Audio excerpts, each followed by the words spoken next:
Good morning student. कल के lecture में हम लोगों ने डिग्री ऑफ एमाइड तक की बात कर ली थी। ठीक है, डिग्री ऑफ एमाइड हम लोगों ने पढ़ लिया था। आज के लेक्चर में हम लोगों को पढ़ना है फंक्शनल ग्रुप। क्या पढ़ना है बेटा?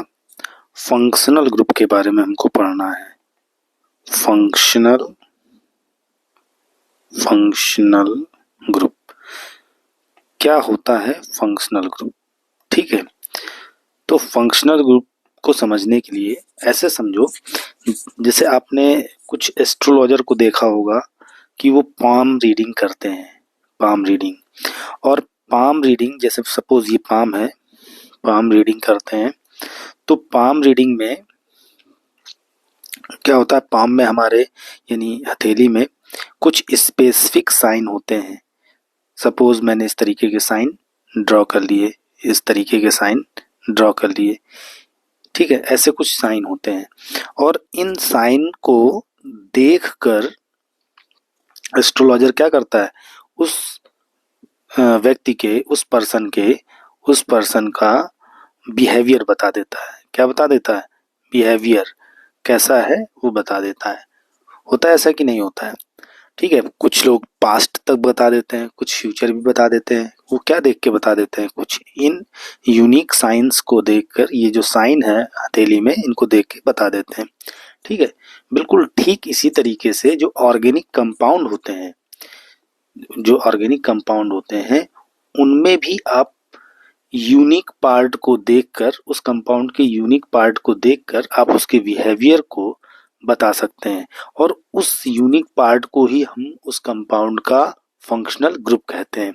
ठीक है, अब देखो, अगर देखा जाए तो जो ह्यूमन है, ह्यूमन बॉडी का जो पाम है, पाम एक बहुत छोटा सा पार्ट होता है, बहुत छोटा। पूरे ह्यूमन बॉडी के कंपैरिजन में पाम क्या है? बहुत छोटी चीज है।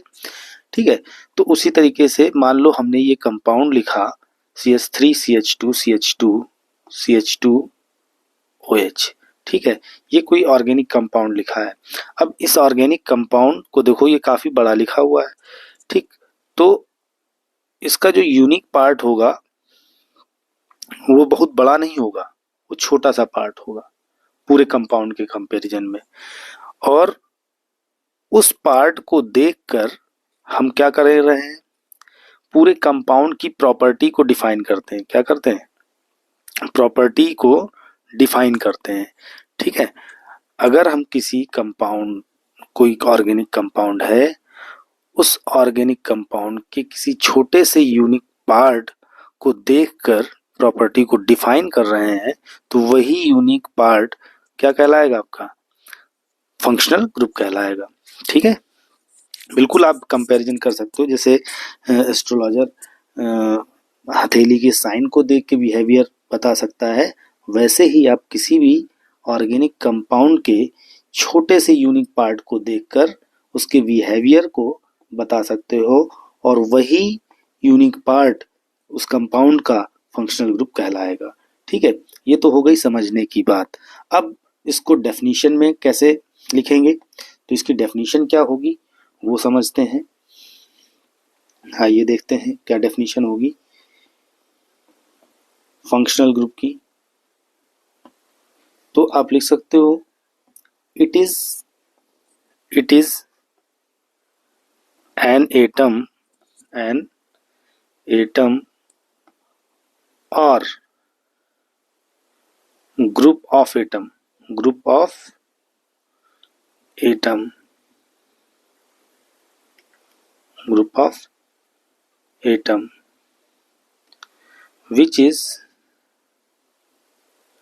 which is responsible for particular properties of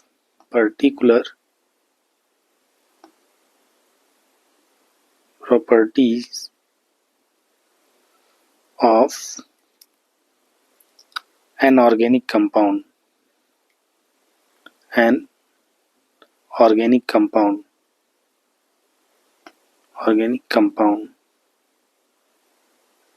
is called as functional group.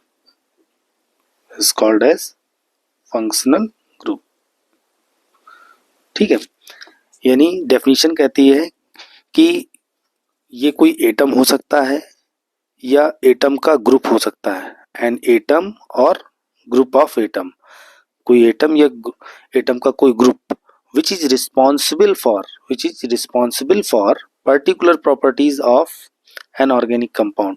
किसी कंपाउंड की जो प्रॉपर फिजिकल और केमिकल प्रॉपर्टीज हैं उनके लिए जो रिस्पॉन्सिबल एटम है या एटम का ग्रुप है, उसी को हम लोग क्या बोलते हैं, फंक्शनल ग्रुप बोलते हैं। इसको आप ऐसे भी कह सकते हो कि कोई एटम या ग्रुप ऑफ एटम जो कि पूरे कंपाउंड की फिजिकल और केमिकल प्रॉपर्टीज को डिसाइड करता हो, निर्धारित करता हो, उसको हम फंक्शनल ग्रुप बोलते हैं। ठीक है, इतना आप बोल सकते हो फंक्शनल ग्रुप के बारे में। ठीक, अब अपने सिलेबस में ढेर सारे फंक्शनल ग्रुप हैं, उनको जान लेते हैं। देखो, जैसे कि मैंने अभी पाम रीडर से कंपैरिजन करके आपको फंक्शनल ग्रुप के बारे में बताया था। ठीक है, तो जैसे मान लो मैंने ये एग्जांपल लिखा CH3 CH2 CH2OH। ठीक है, अब आपके सामने ये कंपाउंड आया, अब आपको इसकी बिहेवियर का अंदाजा लगाना, प्रेडिक्ट करना है। ठीक है, तो अंदाजा लगाने के लिए पूरे मॉलिक्यूल को, इसकी प्रॉपर्टीज का अंदाजा लगाने के लिए पूरे मॉलिक्यूल को ऑब्जर्व करने की जरूरत नहीं है। हम सिर्फ क्या कर लें, एक इसके यूनिक पार्ट को पकड़ लें, एक यूनिक पार्ट को पकड़ लिया, और वो यूनिक पार्ट बहुत बड़ा नहीं होगा, छोटा सा होगा। ठीक, उसमें कुछ एटम होंगे या एक एटम हो सकता है या एक से ज्यादा एटम हो सकते हैं, लेकिन बहुत ज्यादा बड़ा पार्ट नहीं होगा उस पूरे मॉलिक्यूल के कंपैरिजन में। तो मान लो ये एक छोटा सा यूनिक पार्ट है OH। ठीक, इस OH को देखकर हम इस पूरे कंपाउंड की प्रॉपर्टीज को डिफाइन कर सकते हैं। फॉर एग्जांपल, जैसे जिस कंपाउंड में OH अटैच होता है उसको हम लोग क्या बोलते हैं, अल्कोहल बोलते हैं।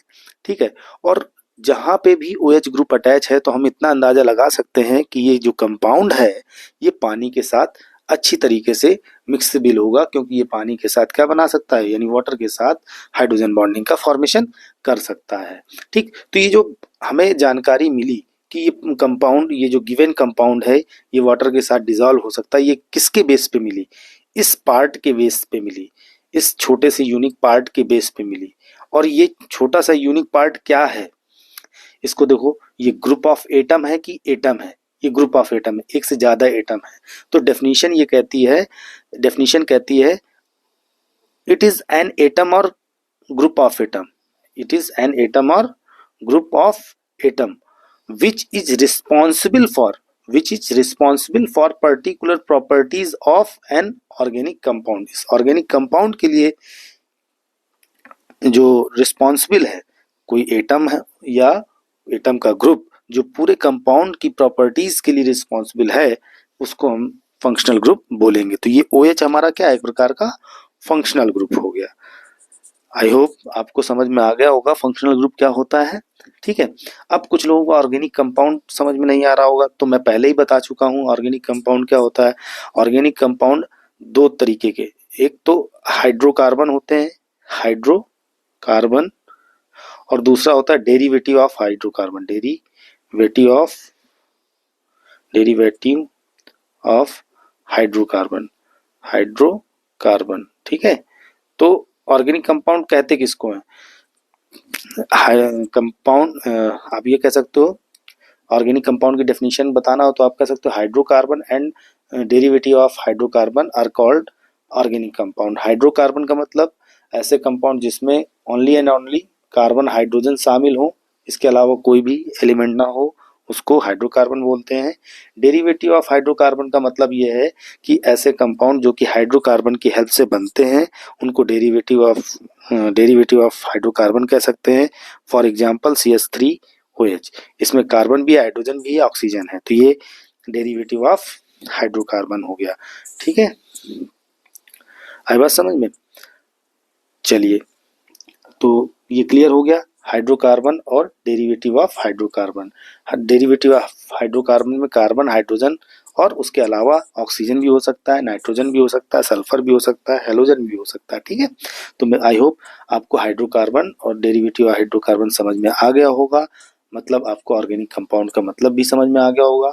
तो फिर से मैं एक बार डेफिनेशन में बोल रहा हूँ कि कोई एटम या एटम का ग्रुप जो कि पूरे कंपाउंड की फिजिकल और केमिकल प्रॉपर्टीज के लिए रिस्पॉन्सिबल होता है, या फिजिकल केमिकल प्रॉपर्टीज को डिसाइड करता है, या जिसकी हेल्प से हम फिजिकल केमिकल प्रॉपर्टीज को प्रेडिक्ट कर पाते हैं, उस atom or group of atom को उस atom or group of atom को हम फंक्शनल ग्रुप बोलते हैं। ठीक है, ओके। आई होप समझ में आ गया होगा आपको फंक्शनल ग्रुप बहुत अच्छी तरीके से कि फंक्शनल ग्रुप का मतलब क्या होता है। अब कितने फंक्शनल ग्रुप हैं अपने सिलेबस में, उनको एक एक करके समझते हैं। ठीक है, तो सबसे पहले मैं लिख देता हूं यहाँ पे सिंबल ऑफ फंक्शनल ग्रुप। ठीक है, symbol of functional group, name of functional group, name of functional group, name of functional group. इसको चलिए इसे लिखा रहने दीजिए, नेम ऑफ फंक्शनल ग्रुप। ठीक है, अब तीसरा कॉलम बता सकते हैं आप general representation. General representation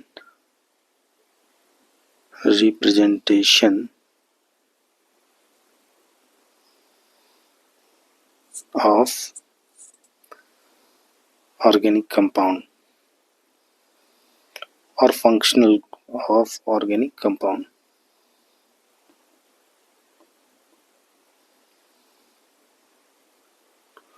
general representation of organic compound having functional group. ठीक है, अब देखो इसको क्या करना है, इसमें मैं एक एक चीज लिख रहा हूं और उस चीज को आप ध्यान रखिएगा। ये सब पढ़ने से पहले एक चीज और आप अपने माइंड में रख लें, वो बता देता हूं आपको। पता नहीं ये चीज आपको पहले से पता है कि नहीं पता है। अगर किसी फंक्शनल ग्रुप में आप कार्बन जोड़ सकते हो और हाइड्रोजन, दोनों को जोड़ने की चांसेस हैं, तो आप वहाँ जनरल रिप्रेजेंटेशन में आर लिखोगे। हालांकि जनरली बुकों में आपका देखते हो आर किसको बोलते हैं, एल्काइल ग्रुप को। एल्काइल ग्रुप को यानी कहीं पे कार्बन को रिप्रेजेंट करना होता है तो वहाँ पे हम आर का यूज करते हैं, ऐसा जनरली बुकों में मिलता है। लेकिन मैं जो आपसे बता रहा हूँ कि कहीं कार्बन और हाइड्रोजन दोनों लिखे जाने की संभावना हो, ठीक, वहाँ पे आप आर से रिप्रेजेंट करना, और जहाँ पर केवल और केवल कार्बन लिखने की संभावना हो, ठीक है, वहाँ आर स्टार यूज करना। इस बात को आप नोट कर लो पॉज करके वीडियो को। ठीक है, और फिर उसके बाद आगे बढ़ते हैं। अब देखो जैसे मान लो मैंने लिखा बेटा पहला OH, ये सिंबल हो गया फंक्शनल ग्रुप का। नेम क्या होता है इसका, अल्कोहल होता है। अब अल्कोहल का जनरल रिप्रेजेंटेशन जब लिखोगे तो OH में देखो OH में क्या क्या जोड़ सकते हो, अल्कोहल ही रहना चाहिए। OH में कुछ भी जोड़ो, कार्बन जोड़ो या H जोड़ो, रहना चाहिए अल्कोहल। अल्कोहल के अलावा और कोई कंपाउंड बनना नहीं चाहिए, ये चीज ध्यान रखना। तो हमने एक बार कार्बन जोड़ा, तो कार्बन पे जब OH ग्रुप जुड़ेगा, कार्बन चेन पे OH ग्रुप जुड़ेगा। अब एक कार्बन की जगह 2 कार्बन भी हो सकते हैं, 10 भी हो सकते हैं, उससे हमें मतलब नहीं है। तो OH जब कार्बन से जुड़ेगा तब तो ये अल्कोहल है, और हमको बनाना भी अल्कोहल था, तब तो ये अल्कोहल है, अल्कोहल। लेकिन अगर इसी OH से बेटा हमने क्या जोड़ दिया, H जोड़ दिया, तो अब बताओ जरा क्या ये अल्कोहल है, नहीं, ये अल्कोहल नहीं रहा। अब ये क्या हो गया, वाटर हो गया। तो इसका क्या कंक्लूजन निकाल पा रहे हो तुम, इसका कंक्लूजन निकाल पा रहे होगे कि सर हम OH से कार्बन तो अटैच कर सकते हैं बट हाइड्रोजन अटैच नहीं कर सकते हैं। तो मैंने क्या आपको सिखाया था कि अगर कार्बन अटैच करने की संभावना भी हो और साथ ही साथ किसी फंक्शनल ग्रुप में हाइड्रोजन भी अटैच करने की संभावना हो, तब आप आर लिखना जनरल रिप्रेजेंटेशन में। और अगर केवल कार्बन लिखने की संभावना हो कार्बन अटैच करने की संभावना हो और उसके अलावा H अटैच करने की संभावना ना हो तो उसको R स्टार से रिप्रेजेंट करना।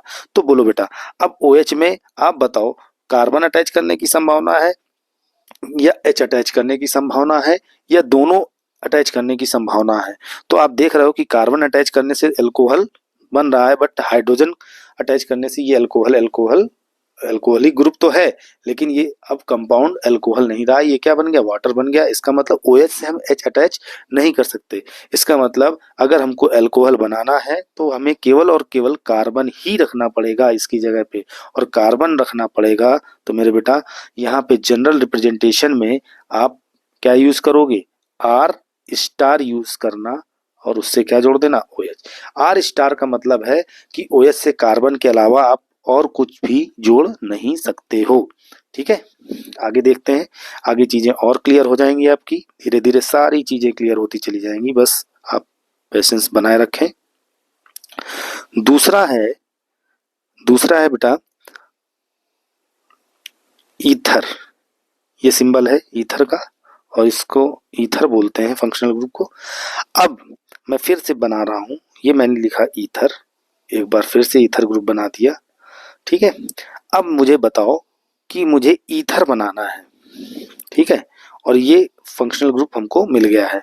अब मैं यहाँ पे क्या क्या अटैच कर सकता हूँ। पहला चांस देखो, पहला चांस मतलब पहली प्रोबेबिलिटी तो ये है, पहली प्रोबेबिलिटी कह रहा हूँ, पॉसिबिलिटी तो ये है कि दोनों तरफ कार्बन लिख दें। एक पॉसिबिलिटी ये है कि एक तरफ कार्बन रखें, एक तरफ हाइड्रोजन रख दें।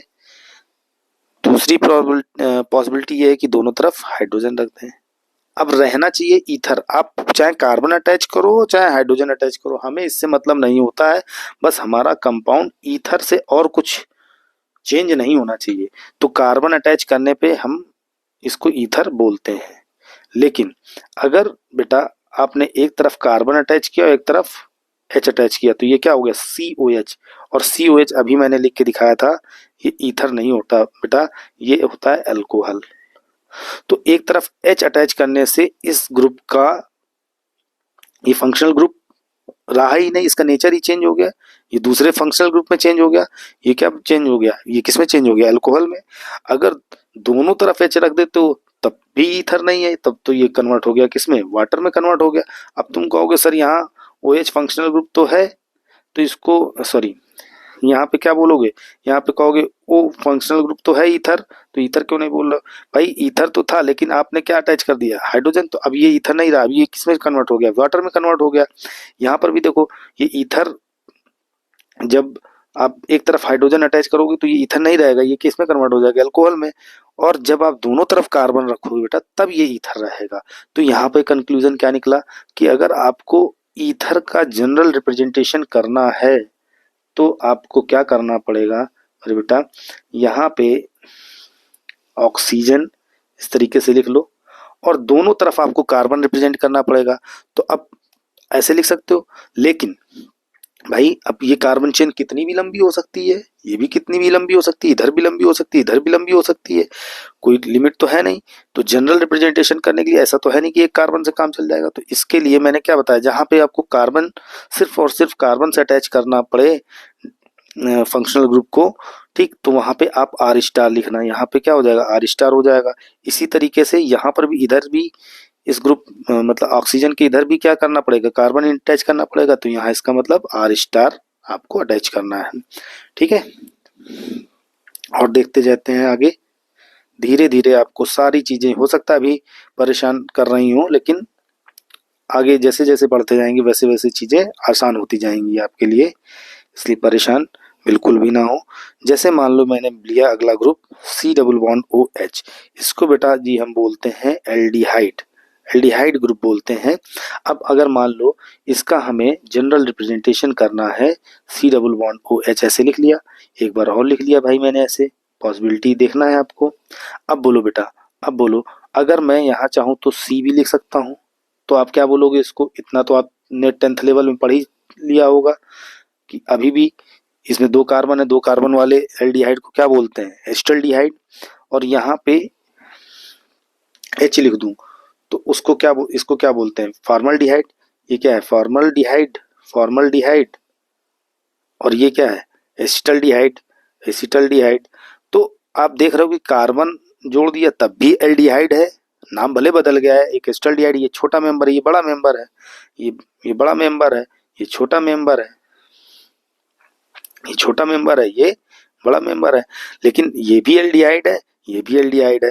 तो इसका मतलब ये हुआ कि यहाँ पे अगर हमको रिप्रेजेंटेशन दिखाना है तो C double bond O H ऐसे लिखने के बाद ये जो वैलेंसी है, यहाँ पे हम कार्बन भी लिख सकते हैं और हाइड्रोजन भी लिख सकते हैं, और कार्बन और हाइड्रोजन दोनों लिख सकते हैं।